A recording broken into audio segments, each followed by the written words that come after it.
નમસ્કાર મિત્રો જસદણ તાલુકામાં નિર્ભયા કાંડ જેવી ઘટના. જસદણ તાલુકાના આટકોટમાં કંઈ એવું બન્યું કે જે સાંભળી તમારા રૂવાડા બેઠા થઈ જશે.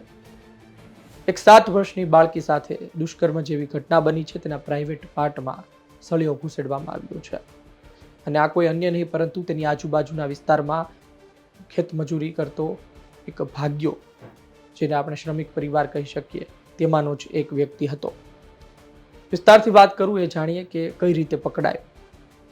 સામાન્ય રીતે આ પ્રકારની ઘટનાઓ બને તો પોલીસ પહેલા સીસીટીવી ચેક કરતી હોય છે, આજુબાજુના લોકોની પૂછપરછ કરતી હોય છે. એસપી માટે પણ આ મોટો પડકાર હતો રાજકોટ ગ્રામ્યના, પરંતુ અમુક દિવસોમાં અમુક કલાકોમાં આખરે આરોપી પકડાયો છે. સાંભળો તેમણે શું કહ્યું. हमने तुरंत 10 टीम का गठन किया और आसपास जितने भी लोग थे जिन पे जो उस एरिया में मौजूद थे उन सबको वेरीफाई करने का काम चालू किया। आसपास के गांवों के जितने भी लोग उस रास्ते से गुजरे थे उनको वेरीफाई करना, आसपास के 10-15 गांव में जितने सीसीटीवी फुटेज हैं उन सबको हमने वेरीफाई किया, टावर का डाटा लेके उसको एनालिसिस किया। ऐसे अलग अलग टीम अलग अलग काम पे लगी हुई थी। फिर फाइनली जीरोइंग करते हुए हमें 10 सस्पेक्ट पे रहा कि इनमें से कोई हो सकता है। तो फिर हमने हॉस्पिटल की परमिशन के साथ में बच्ची के साथ में डिस्कस किया। तो बच्ची की काउंसलिंग के बाद में उसकी स्थिति में काफ़ी सुधार आया था। तो उसने फिर एक आदमी को आइडेंटिफाई किया। तो फिर उस आदमी से पूछताछ की, थोड़ी देर उसने इधर उधर की घुमाया। उसके बाद उसने कबूल कर लिया कि ऐसे वो यहाँ पे आया था और बच्ची को देख के उसकी नीयत ख़राब हो गई और उसने इस तरह से घटना को अंजाम दिया। આપે સાંભળ્યું કે એસપીએ શું વાત કરી.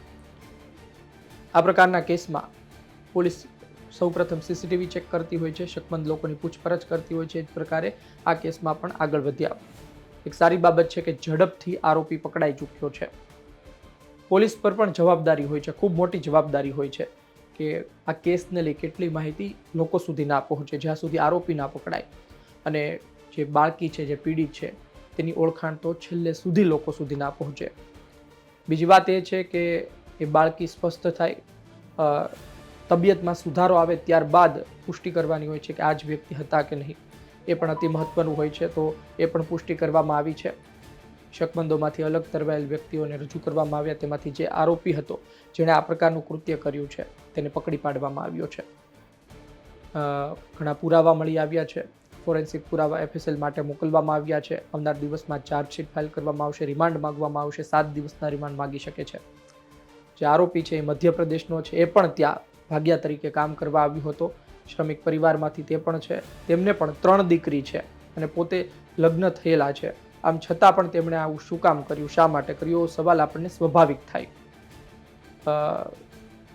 બાળકીને જોયા બાદ તેનું મન બદલાયું અને તેને ખરાબ વિચારો આવવા લાગ્યા અને ત્યારબાદ તેમણે આ પ્રકારનું કૃત્ય કરવાનું વિચાર્યું, એવું પોલીસનું કહેવું છે.